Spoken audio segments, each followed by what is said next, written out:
Great opportunity tonight to catch up with another of Canberra's favourite sons as well. Matt Giteau has been home from France for a couple of weeks for rehab on an injured groin, and he spent some of that time with our very own Greg Clark. Now Giteau looking to get something going. Yeah, they stood off him, and Matt Giteau strolls across and scores the Wallabies' third try. Matt, welcome home.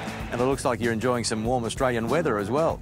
Yeah, well, I'm training hard, so I thought the singlet might be the go. I couldn't get the suit like you. OK. Now, you've had a groin operation, so why are you doing the rehab here in Australia?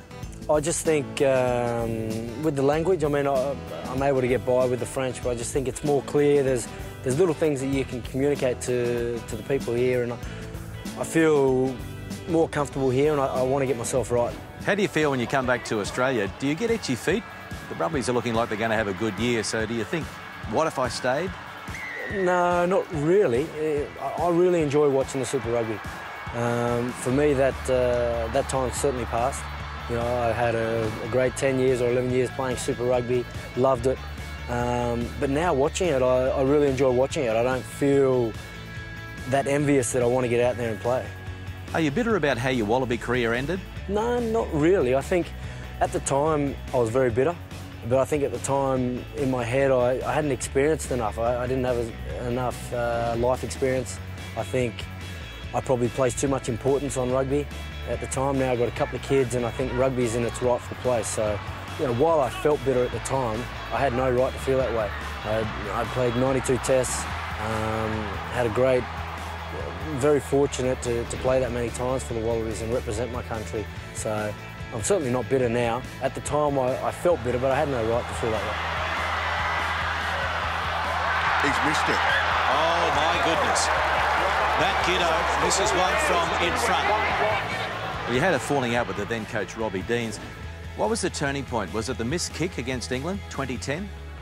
I think so, yeah. I managed to get a couple of tries. I got my first couple of kicks over, and then I don't know, I just felt in a bit of a hole with the goal kicking, and after I missed that one from in front, which was probably the most embarrassing thing in my career, I had like a little smile, which was more just a nervous thing or an embarrassed reaction for me, and I think that was received pretty poorly.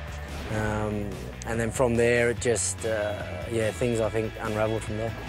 Well, life seems pretty good in France for you. 2 honours in second spot. It's going well. It's good, yeah, the lifestyle's great. As I said, for me, rugby's kind of found its rightful place. You know, my importance, obviously, my family, you know, making sure my kids are happy and healthy and the family's healthy. And then after that, rugby, I think I enjoy my rugby more now because it has less of a focus, and I feel I'm playing better rugby now, definitely better than when I left. Matt, there'll be an exodus of Australian players going to the UK and France after the Rugby World Cup this year. Do you see that as an ongoing problem? I'm not too sure. I mean, for me, it was never an option for me until the end of my career because I always wanted to play for the Wallabies. You know, I'm a proud Australian. That's always had been my goal. You know, I was in Australian rugby, and then the time had come when I was no longer selected, no longer needed, and I felt I needed a new challenge as well. As for the younger kids, I think, you know, you've got to want to stay in Australian rugby, develop, and play for your country. That's the ultimate.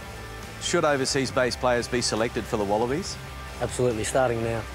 No, I think that's a case that Australian rugby need to look at.